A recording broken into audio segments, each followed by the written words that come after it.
Hi, and welcome to Newswire LA. I'm your host, Chin Thomasangsi. This week, Newswire LA is proud to bring you an in-depth interview with Councilman Bernard Parks. Many of you know Councilman Parks as the former top cop of LA, but today he's the councilman of the 8th District. He oversees the areas of Baldwin Hills, Baldwin Vista, Leimert Park, and even the Crenshaw Corridor. He is going to sit down with us and talk to us about many aspects of local government and all aspects of the 8th District which he cares about. And that includes the controversial redistricting plan, which is before the City Council at this very moment. So sit back and get ready for an exciting interview with Bernard Parks. That's coming up right after this.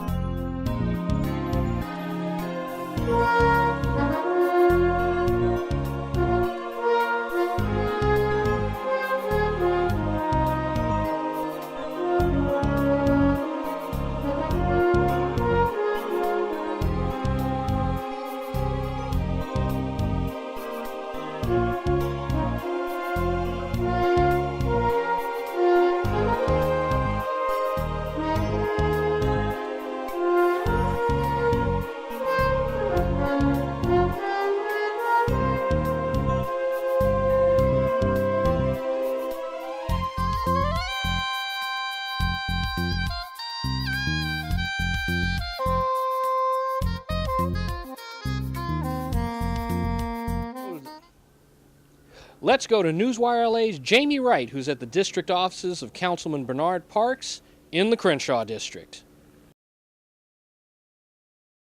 Speaking of the mayor, there's also the issue in your district of the Metro Rail and the stop at Leimert Park. Today, the board of directors or the board of supervisors voted to allow the Beverly Hills stop to now be the tunnel that's underground. There are some concerns about the Leimert Park Village and the Crenshaw Rail line being above ground, which will disrupt sort of one of the last black marketplaces.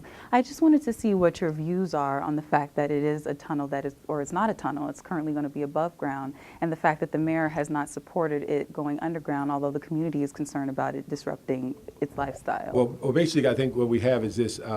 We've been working on this for 4 or 5 years. And when they first planned it, we had 4 or 5 major requests, and we've gotten almost all of those.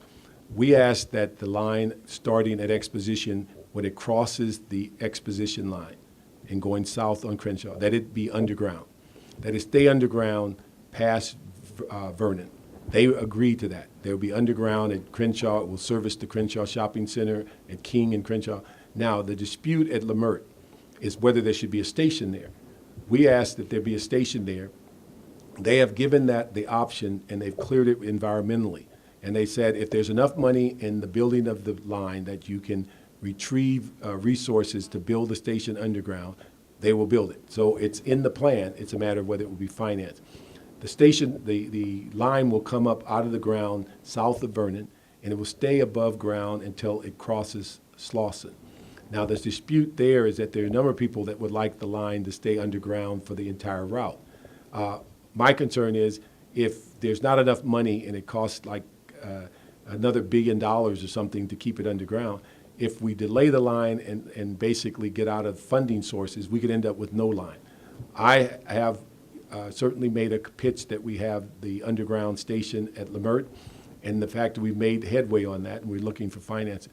Keeping it above ground past Slauson is the widest area of Crenshaw, and I do not have a concern necessarily that enough to stop the line. I think the fact that if it stays above ground, we have to remind the public, it is not a runaway train. It stops at every traffic light. It stops at every signal. It actually has to abide by the rules of the road just like a car. So it's no more dangerous than it is if you, in the sense of having a car on Crenshaw. Then it goes underground south of Crenshaw until it gets into Inglewood. Those are all the requests that we had. There's one other option that could happen. It's not the best option, but it could be a stop that is just south when the train comes out of the ground, just south of Vernon. You could have a stop at grade, just south of Vernon. That would cost 10 times less money than if you were underground. Underground, it's about $140 million. Above ground, it's about $10 to $12 million. So the key is there are options there. We need a stop. It may be less convenient to have the stop south of Vernon at grade, and you have to walk a half a block to Lamert Park. But again, all of the things have been environmentally cleared so that when this $1.6 billion line, once they start building it, we are assured we're the first one out of the chute to get it built. We can be assured it will happen in a matter of when the bids come in. If they're low enough, we can then start celebrating that we'll get an underground station at Lamert. At the minimum, we'll be pushing for an at-grade station just south of Vernon. Let's make a little bit of a transition. You've been able to do some pretty miraculous things in CD8 in terms of economic development and building. The Baldwin Hills Crenshaw Mall, acquired by Capri Capital, minority-owned investment firm in Chicago. Buffalo Wild Wings, owned by some young African-American men. How are you able to attract the economic development to that area when it has sort of a historically negative connotation attached to it at times? Well, we've been blessed in one regard. When the Capri bought the shopping center, they came to us and they talked about a grand plan of a couple $100 million they wanted to put in the plan. They wanted to have things such as a hotel. They wanted to have housing. They wanted to revamp the entire shopping center. And they were going through the process. And what we sat down with them and what was really a benefit to us when Ken Lombard came on board. At the early part of Capri being associated with the shopping center, most of the things were being run out of Chicago. When they brought a strong team on the ground here in Los Angeles with Ken Lombard, then we were able to sit down with him and say, Ken, we can keep promising the community $200 million, but the problem is they won't believe it's ever going to happen, and it won't be in our lifetime. So we convinced them that it would be a great benefit if you peeled off some of that $200 million plan and go forward on a smaller plan, but show people your willingness that this is going to happen. So they peeled off about a $40 million project list. They brought in the rave theaters. They put a brand new theater, tore down the Magic Johnson Theater, put a new theater. They put several $1 million in the food court. They then brought us a Staples. We've been hearing for years, where do I find paper clips and pencils? There's a brand new Staples store there. They then looked around and they said, we want a sit-down restaurant. They found these two young African Americans and they brought in Buffalo Wild Wings, and now the newest restaurant is Post and Beams. And then recently in the food court, they brought in an Indian restaurant. So all these things have come about by a relationship with the management, trying to get them to understand what the community wants and convincing them that the community will come and trade there if they are getting the kind of services that they're looking for. And I think every time they brought in a new feature, we found that the community supports it. And it's the same thing as convincing Curtis Frayling to put a couple of $1 million into Maverick's Flat. It's an historical site. People say they want a sit-down restaurant. He's put a Class A restaurant on Crenshaw Boulevard. And so I think it's a matter of letting developers know that we're welcome to this kind of situation. We will defend them, we'll support them, and we'll be the blocking back for them to try to get through the city process. What defeats a lot of small businesses, particularly those that are on a small era of margin in the budget, is the city process. And it gets costly, timely, and if it takes you 3 years to get something done, you could be bankrupt. So our staff spends a lot of time getting them through the entitlement process, and we see the end result of it because now we have at least 3 new sit-down restaurants, a $40 million investment in the Baldwin Hills Shopping Center. We see also, we hope shortly with a lawsuit coming out of court, we'll have a brand new market on 52nd and Crenshaw. So these are the things the community's asked for. We're very short time. We'll have Vision Theater, the first 2 phases of development there that we hope will be operational. That will be an economic center in the community where people can come there, put on anything from a movie to live performances.